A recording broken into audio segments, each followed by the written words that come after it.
রাজনীতিতে এক অস্থির সময় পার করছে দেশের মানুষ এবং রাজনৈতিক নেতাকর্মীরা। মাঠের রাজনীতিতে এখন সবচেয়ে বড় খেলোয়াড় নিঃসন্দেহে বিএনপি। এরপরে রয়েছে জামায়াতে ইসলামী, এনসিপি, আরও যদি একটু যোগ করে বলতে চাই তাহলে ইসলামী শাসনতন্ত্র আন্দোলন মানে চরমোনাই পীরের দল, গণসংহতি, জুনায়েদ সাকি নূরের দল, গণ অধিকার পরিষদ, এই যে মোটামুটি এরকম, এবং আমার বাংলাদেশ পার্টি নাকি আমার পার্টি,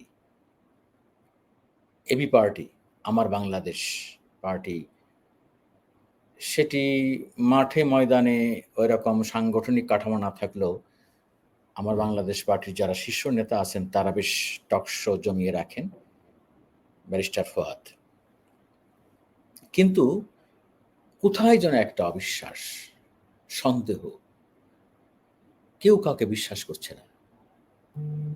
সবার মধ্যে ক্ষমতায় যাওয়া, মন্ত্রী হওয়া, এমপি হওয়ার একটা মোহ মায়া কাজ করছে। অবশ্যই বিএনপির নেতাকর্মীরা এবং তারাও তো একটা বড় ধরনের রিহার্সালের মধ্যে আছে। অনেকে তো বলে, তো এটি বাস্তবতা, বিএনপি সরকারে না থেকেও সরকারের অনেক অংশ ঘিরে আছে, জুড়ে আছে।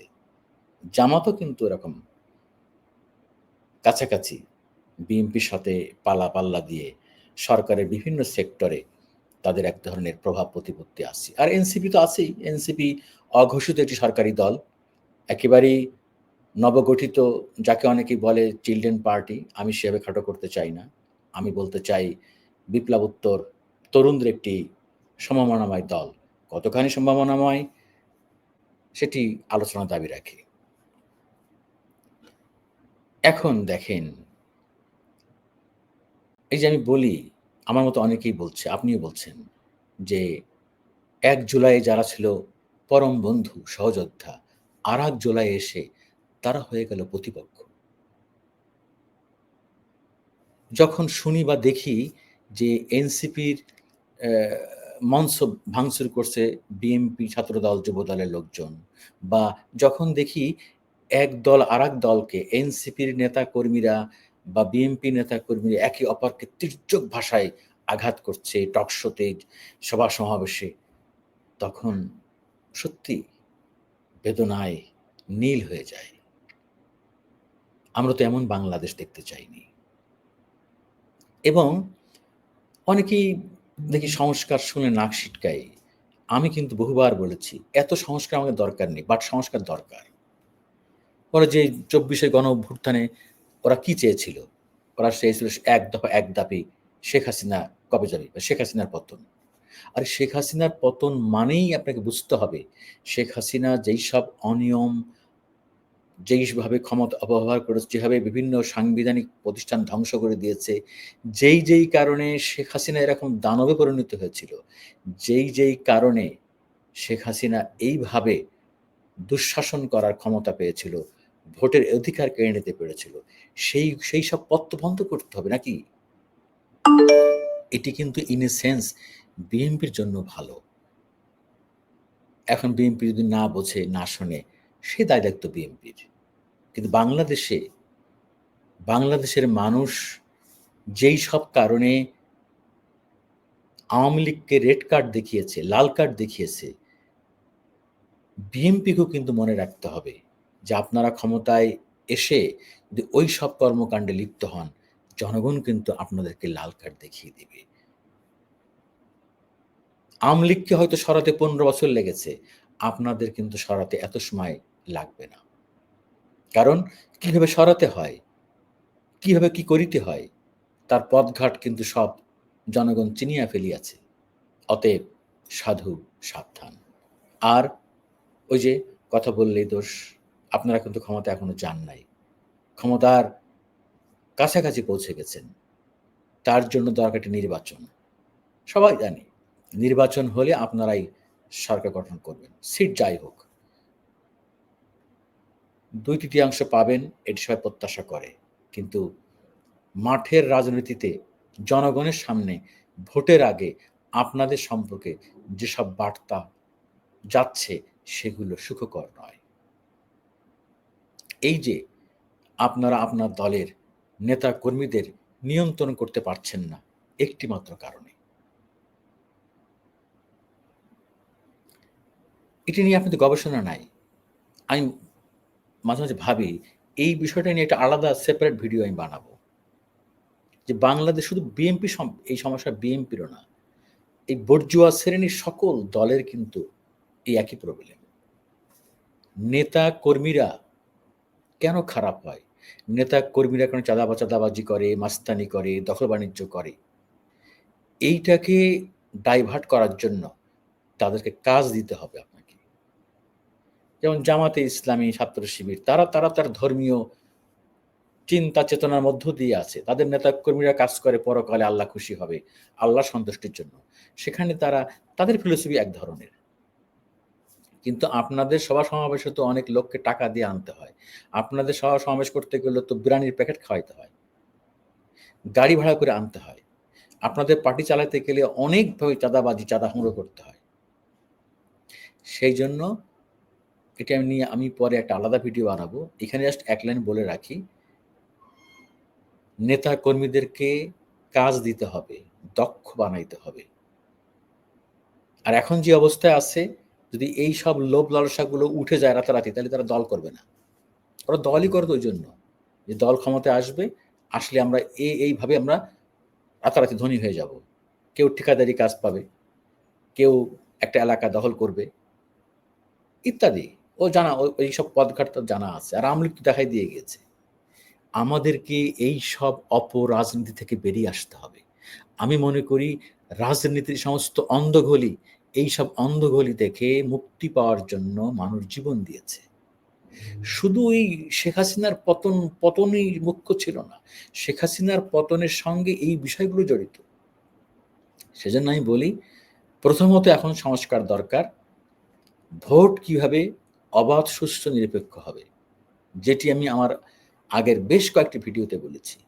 আরেকটি হলো আপনার গুটি কয়েক সাংবিধানিক সংস্কার করতে হবে।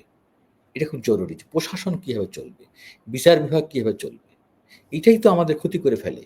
যে বিচার বিভাগ যদি সরকারের দখল নিয়ন্ত্রণে চলে যায়, প্রশাসন যদি সরকারের নিয়ন্ত্রণে চলে যায়, অর্থাৎ সামরিক বেসামরিক আমলারা যদি মনে করে আমরা নিরপেক্ষভাবে কাজ করলে সরকার আমাদের সময় মতো পদোন্নতি দিবে না, আমাদেরকে বিভিন্ন ট্যাগ লাগিয়ে দিয়ে ডাম্পিং পোস্টিং করবে, পদোন্নতি বঞ্চিত করবে, তাহলে তারা তো ওই পদ পদবীর জন্য তারা দলবাজি করবেই।